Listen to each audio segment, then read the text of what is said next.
friends, it's Brittany and welcome back to my channel. It has been always right at the start of the video, the dog starts barking. Oreo.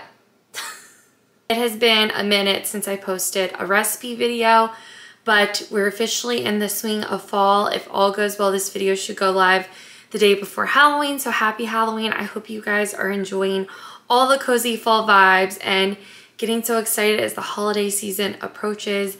As we all know, this is the time of year to pull out the crock pot, to get the cozy comfort food recipes out. And that is what this whole video is going to be focused on. I'm going to be sharing super yummy, cozy comfort foods that are perfect for fall. So I hope you're excited for that. Before we jump into our recipes, I wanted to take a moment to quickly introduce myself if you're new here. My name's Brittany, and on my channel I primarily do grocery hauls and cooking content, but I do like to sprinkle in some lifestyle content here and there.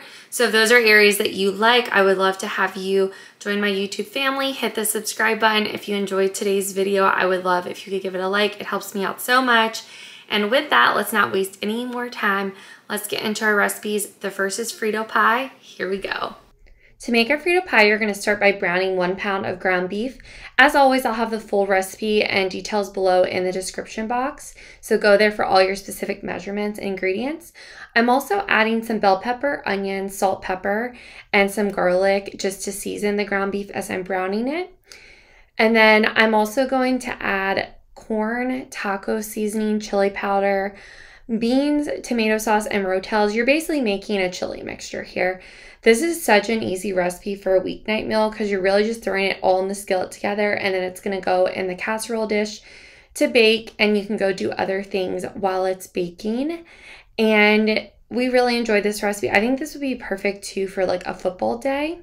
And we're going to take a quick break to look at some doggy cuteness over here. Oh, first it's simmering, simmering, and then here's the cuteness. All right, Mr. Oreos. He was a good boy while I was cooking, so I'm gonna give him a little treat.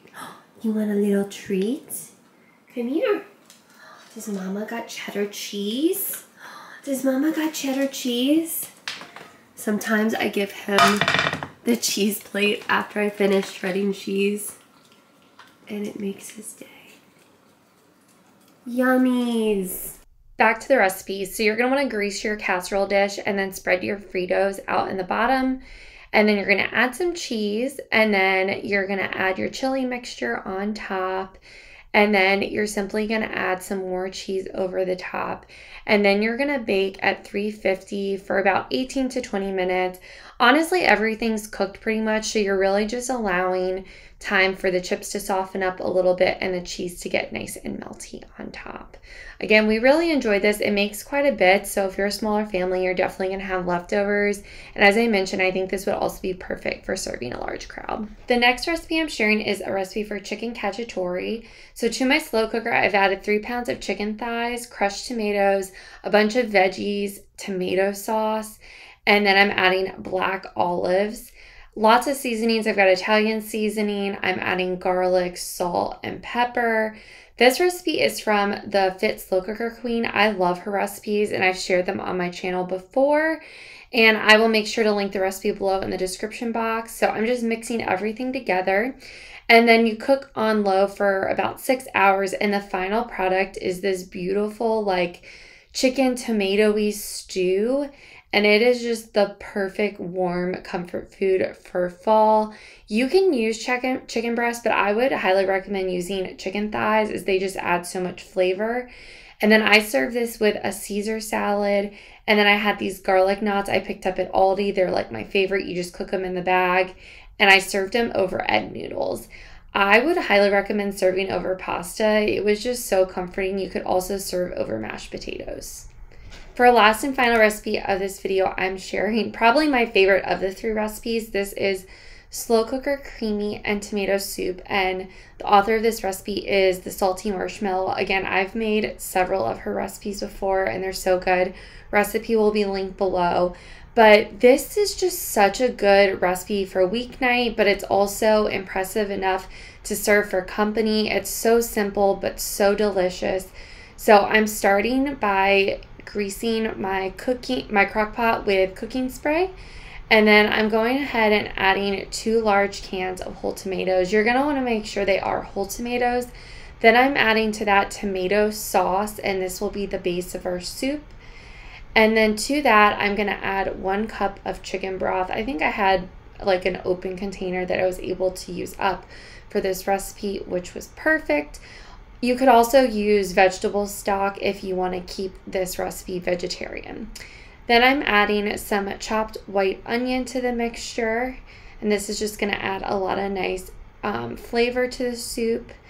And then once we've added the onion, we're going to go ahead and start to add our seasonings. So I'm adding a bunch of Italian seasoning, and then I'm also going to add some salt and pepper, and then I'm also going to add some minced garlic. And I think I did about 1/2 teaspoon for this, for salt. I always say, like, you can always add more salt later, but you can't take it back. So I always like err on the side of caution with salt. Pepper.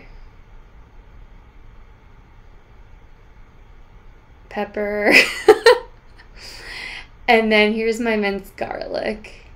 So I used a good amount. I feel like there was a lot of tomato and liquid in here, so I wanted to make sure it was really seasoned well.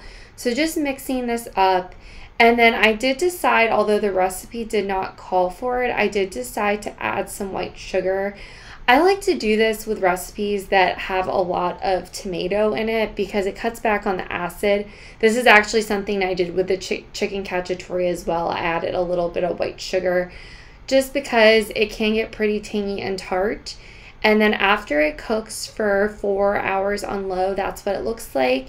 And then you do need to blend the tomatoes up. So for this recipe, I use my immersion blender straight in my crock pot, but if you don't have one, you also could like spoon the mixture into a blender and blend it in phases.